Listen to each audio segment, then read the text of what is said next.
your mark. And the overwhelming favourite is in lane 4. So This is Ellie.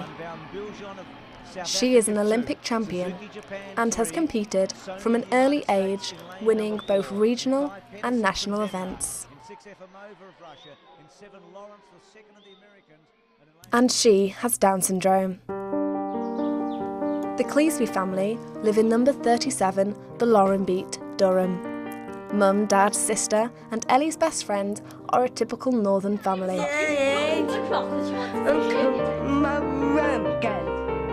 Having Down syndrome means you have a level of learning difficulties and a characteristic range of physical features. This, however, has not stopped Ellie making lasting friends and enjoying life. You've got another friend, Emma, haven't you, lives down the road? Yeah. And what's she like? Lovely. Aww. Is she your... Mummy kind. I like her. Is she your best friend? Yeah. Did she help you at school as well? Yeah.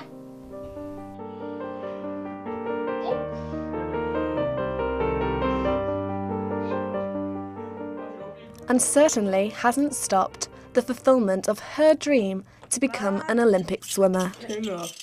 Should we show the ones from your national event games? So this you got a silver really? Yeah, really. A bronze on your bag. A gold on your. Ellie and others like her can't go to mainstream schools, not unless they have something called a statement. This statement lets schools know what extra support your child needs. Ellie did go to mainstream, but not without difficulty. When we got to year 2, we got a teacher who didn't want her in the class and told me that she believed children with severe learning difficulties should be in special schools. So I kind of knew that that was going to be a difficult year anyway. And also, Ellie got a mind of her own. She wanted to be part of the class. She wanted to do the same as what the other children were doing. She wanted to sit with them, not at her workstation. And we did find out over that year and part of the next year before we moved her that she'd been dragged down the corridor, she'd been strapped to a chair and various things like that. Well, it was hardly surprising she didn't want to go. This photo is the last year Ellie was at primary before she moved to a special school, because we both had our photo taken together and it was her very last year before she left. And this is Ellie in her new school now. This is the school that she started in September. So we tried it for as long as we could, but then it was a choice of, do we stay where we are or do we look at Ellie's happiness? Because I felt that she wouldn't get such a good education in a special school. And I also felt that socially she would flounder in a special school as well. However, Ellie was that unhappy that we pulled her out and sent her to a special school.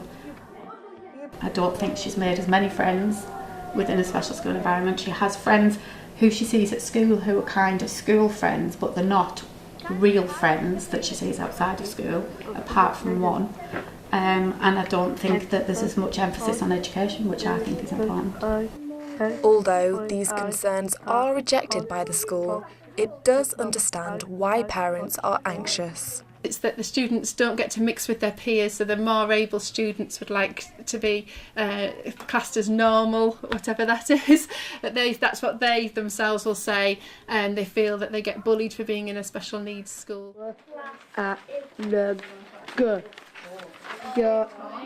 Educationally, it means that sometimes our students could be challenged more, and it would be better. And for some students, it would be nice to have that balance between mainstream and special, in that we can support with the resources and the small nature of the school. Families have to make a difficult choice between mainstream and special needs school, and for some parents, getting a statement of need proved a battle. See those birds in the trees? I can hear some. Can you see This is David, my younger brother. He was born in 2002 with Down syndrome. My parents wanted what any mum and dad would want for their son. Friendship, inclusion, and the best possible education.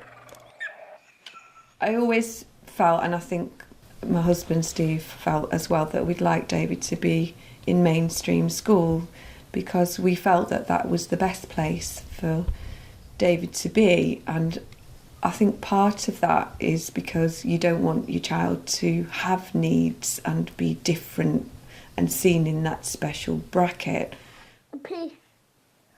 David did need additional support at school, which his mum knew he needed. She has no regrets in choosing a mainstream path or the choice in school David eventually attended. However, she reflects on her feelings as a parent. I'm very pleased that we sent David to mainstream school initially, because I think he benefited enormously from that.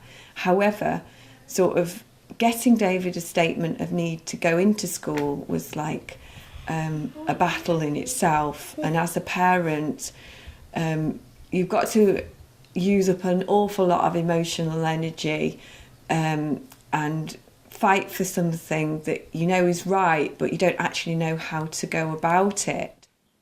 The local authority kept refusing to give David a statement of need in spite of all the evidence that was put forward about what his needs were. David's mum isn't the only one who feels change needs to happen. The local authority need to find a way that they can make working parties and sort of cluster groups that we can work together and share good practice. But finding some sort of way where we can do planning together and working together, even just some of it, the geography of it, it makes it very difficult for collaborative working. My family were put into a position where they had to ask for a tribunal hearing. To have to fight for something that's so obviously a need, it just seems a ridiculous situation to be in and very stressful. And, you know, when you need support, and it's just not forthcoming, you've got to fight for it. It's not a nice situation to find yourself in, and it's draining and it's unfair, and you know, it's demoralising, really.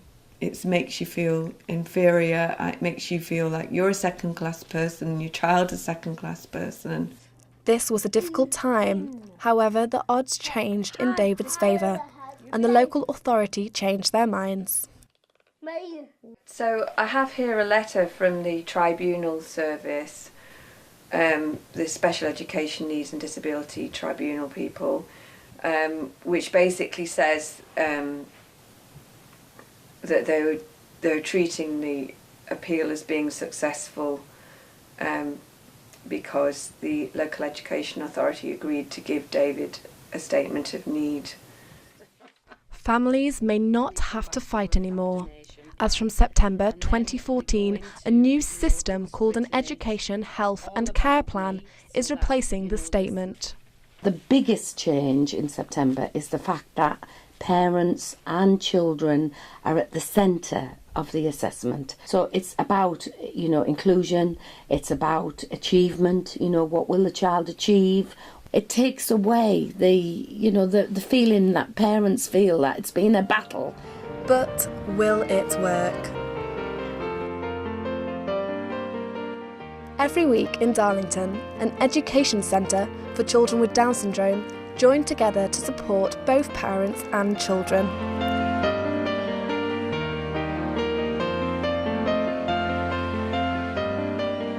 Today is Fun Day, and kids from the ages of 4 to 13 have gathered together for fun and games.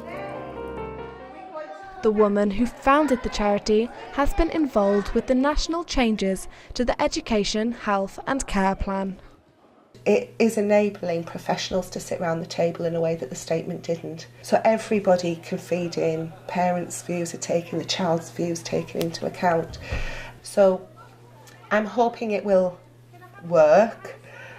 There's still issues over the funding, but how I believe it to be, that there is still going to be the money there to provide the services that the children will need. What about your new school now? What do you think about that? Spot on. Yeah. Spot on. Spot on? Yeah.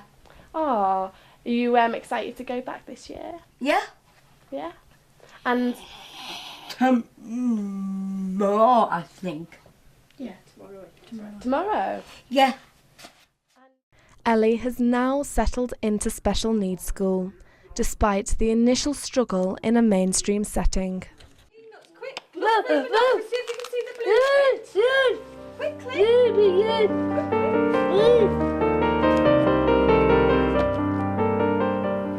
After a long journey, David was finally equipped with the tools to attend mainstream school. New changes to the statement could mean families like David's don't have to go through this type of battle again.